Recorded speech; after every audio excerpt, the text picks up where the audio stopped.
Kawan Puan, balik lagi di Her Story, wadah informasi dan edukasi untuk perempuan. Kita akan langsung aja nih nyambung ke pertanyaan selanjutnya, terkait apa peran orang tua untuk mencegah kekerasan seksual cyber. Nah, saya mau ke Bu Alim.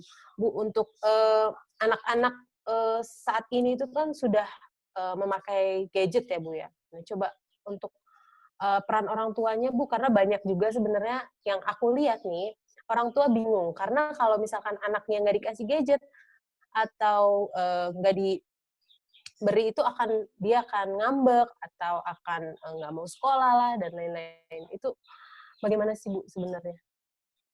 Oke, pertanyaan yang bagus ya Mbak Siti, terkait dengan bagaimana peran orang tua untuk, berkontribusi supaya para putra-putrinya terhindar dari kekerasan cyber ya. Yang pertama orang tua harus tahu password HP anaknya, ya.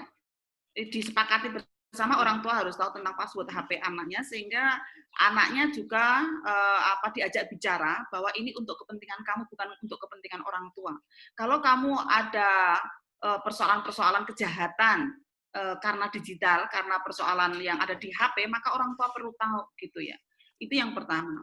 Yang kedua, tidak henti-hentinya orang tua untuk mengajak ngobrol dengan anak-anaknya tentang pendidikan seksualitas. Ya, pendidikan seksualitas itu diantaranya bagaimana supaya tidak memperlihatkan bagian-bagian tubuh yang private ya kepada orang lain, misalnya sekitar dada, kemudian sekitar alat reproduksi gitu ya. Nah itu perlu diajarkan orang tua kepada anaknya tentang sentuhan, dan juga kalau ini digital ya terkait dengan pengambilan foto. Kalau offline kan terkait dengan kita tanamkan 3 macam sentuhan itu ya. Sentuhan yang menyenangkan, yang membingungkan, dan sentuhan yang menyedihkan misalnya. Kita ajarkan sentuhan yang membingungkan itu, yaitu sentuhan-sentuhan yang pada organ-organ private itu, maka anak harus no go tell.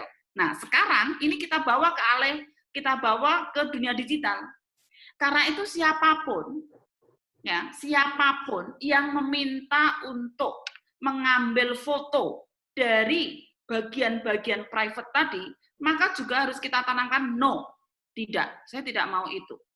Ya, go, pergi, artinya kemudian kita tutup, kita unfriend, apalah gitu misalnya. Ya, lalu kemudian cerita kepada orang tua atau orang yang dapat dipercaya terkait dengan kasusnya.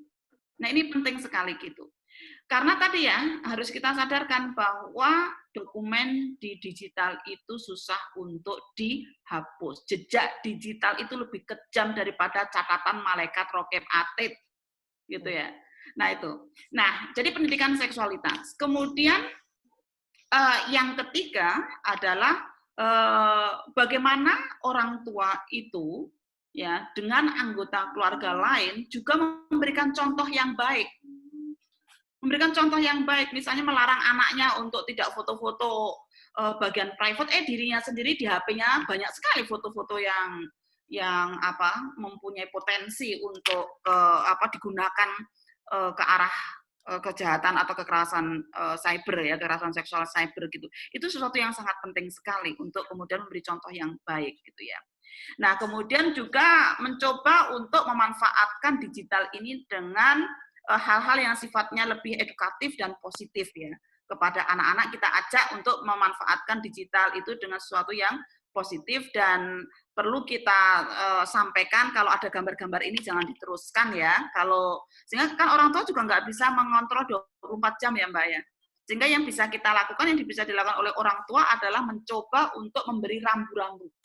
Kamu nanti bisa jadi loh ketika ibu atau bapak nggak ada, kamu akan mendapatkan gambar yang kayak gini, misalnya yang gambar porno-porno gitu ya, misalnya jangan diteruskan, jangan diklik ya gitu. Kalau sudah terlanjur klik ya kemudian kita cerita kepada bapak ibu misalnya gitu. Nah, saya pikir itu ya beberapa poin penting yang bisa dilakukan oleh orang tua terkait bagaimana mengajak berdiskusi, ngobrol dengan anak-anaknya supaya terhindar dari kejahatan seksual cyber. Mudah-mudahan apa yang kita bincangkan pada saat ini bermanfaat ya untuk para pemirsa semuanya. Saya pikir itu, Mbak. Terima kasih. Baik, terima kasih Bu Alim atas penjelasannya.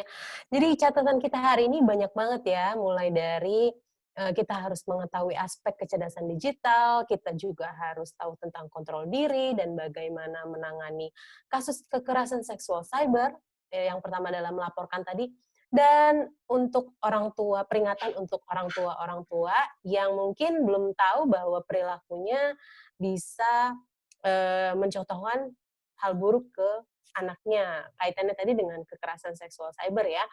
Baik, saya mau mengucapkan terima kasih kepada Bu Alim yang telah bersedia bergabung kembali bersama kita semua di Her Story. Kawan Puan jangan lupa saksikan Her Story selanjutnya. Saya Siti pamit undur diri, sampai jumpa.